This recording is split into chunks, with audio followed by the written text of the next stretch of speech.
கர்த்தராகிய இயேசு கிறிஸ்து நாமத்திலே உங்கள் அனைவருக்கும் வாழ்த்துக்கள். இந்த நாளுக்குண்டான அற்புதமான வார்த்தை உபாகம் 30:20. உன் தேவனாய கர்த்தரால் அன்பு கூர்ந்து அவரை பற்றிக் கொள்வாயாக, அவரே உனக்கு ஜீவனும் தீர்க்காயுமானவர். அவர் சொல்றாரு, உன் தேவனாய கர்த்தரை நீ பற்றிக் கொள்ளும் போது, உன் தேவனாய கர்த்தரை நீ பிடித்துக் கொள்ளும் போது, உன் தேவனாய கர்த்தரை நீ அன்பு செய்யும் போது, உன் தேவனாய கர்த்தரை நீ துதிக்கும் போது, உன் தேவனாய கர்த்தரை நீ ஆராதிக்கும் போது, உன் தேவனாய கர்த்தரை மகிமைப்படுத்தும் போது அவர் சொல்றாரு, உனக்கு நான் ஜீவனும் உனக்கு நான் தீர்க்க ஆயுசுமா இருப்பேன். ஹல்லேலூயா.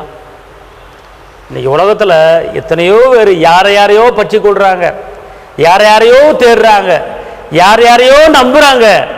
ஆனா கர்த்தரை நீங்கள் பற்றி கொண்டால், என் தகப்பன் இயேசுவை நீங்கள் பற்றி கொண்டால், என் தகப்பன் இயேசுவை நீங்கள் நேசித்தால், என் தகப்பன் இயேசுவின் அன்பை நீங்கள் உணர்ந்தால், அவர் உங்களுக்கு ஆயுஷ் நாட்களை பெருக பண்ணி தீர்க்க ஆயுசுமா நான் இருப்பேன். காலம்புற உன்னை நடத்துவேன், உன்னை வெட்கப்படுத்த விட மாட்டேன், உன்னை தலைமை மேல பண்ணுவேன், உன் துக்கத்தை சந்தோஷம் மாற்றுவேன். நீ என்னை பற்றிக்கொள் மகனே, நீ என்னை பற்றிக்கொள் மகளே, நீ என்னை தேடி வா மகளே என்று அவர் அவங்களை அழைக்கிறாரு. இந்த உலகத்துல யாரையும் பற்றி கொள்ளாதீங்க. எல்லா மனிதர்களும் உங்களை உதறி தள்ளிவிட்டு போயிடுவாங்க.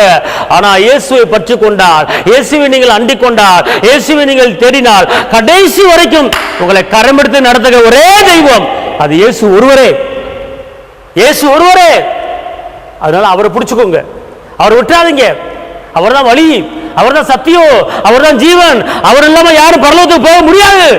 பரலோகத்துக்கு போறதுக்கு வழி அவர் தான், நன்மைக்கு வழி அவர் தான், அற்புதத்துக்கு வழி அவர் தான், அதிசயத்துக்கு வழி அவர் தான், சமாதானத்துக்கு வழி அவர் தான், அன்புக்கு வழி அவர் தான், தாழ்மைக்கு வழி அவர் தான். அதனால அவரை பற்றி கொண்டு நீங்கள் போகும்போது உங்களுக்கு ஆயுஷ் நாட்களை பெருக பண்ணி தீர்க்க ஆயுஷா இருந்து உங்களை ஆஸ்பத்திரி பெருக பண்ணுங்க தகப்பனுங்க. அதனால பயப்படாதுங்க, அவரை பற்றி கொள்ளுங்க. அவர் உங்களுக்கு ஜீவனும் தீர்க்க ஆயுசுமா இருப்பாரு. தைரியமா இருங்க. உங்களுக்கு நான் ஜெபிக்கிறேன். தகப்பனே இயேசு மகாராஜாவை நன்றியோடு துதிக்கிறேன், ஸ்தோத்திரிக்கிறேன். கரம் பிடித்தவரே, வெற்றி வேந்தனே, விடுதலை நாயகரே, பெயர் சொல்லி அழைத்தவரே, இரக்கத்தின் சொருவியே, ஆண்டவரே, இந்த நாளிலும் கூட உங்களுடைய பிள்ளைகள் பலவிதமான வேதனையில, பலவிதமான நெருக்கத்தில், பலவிதமான நிந்தையில மாட்டி தவித்து கொண்டிருப்பது நீர் அறிவீரப்பா. ஆண்டவர், அநேகர் கடன் பிரச்சனை மாட்டி கொண்டிருக்காங்க தகப்பனே. என் தேவன் தம்முடைய மகிமையின் ஐஸ்வர்யத்தின்படி என் தேவைகளை எல்லாம் சந்திங்க தகப்பனே.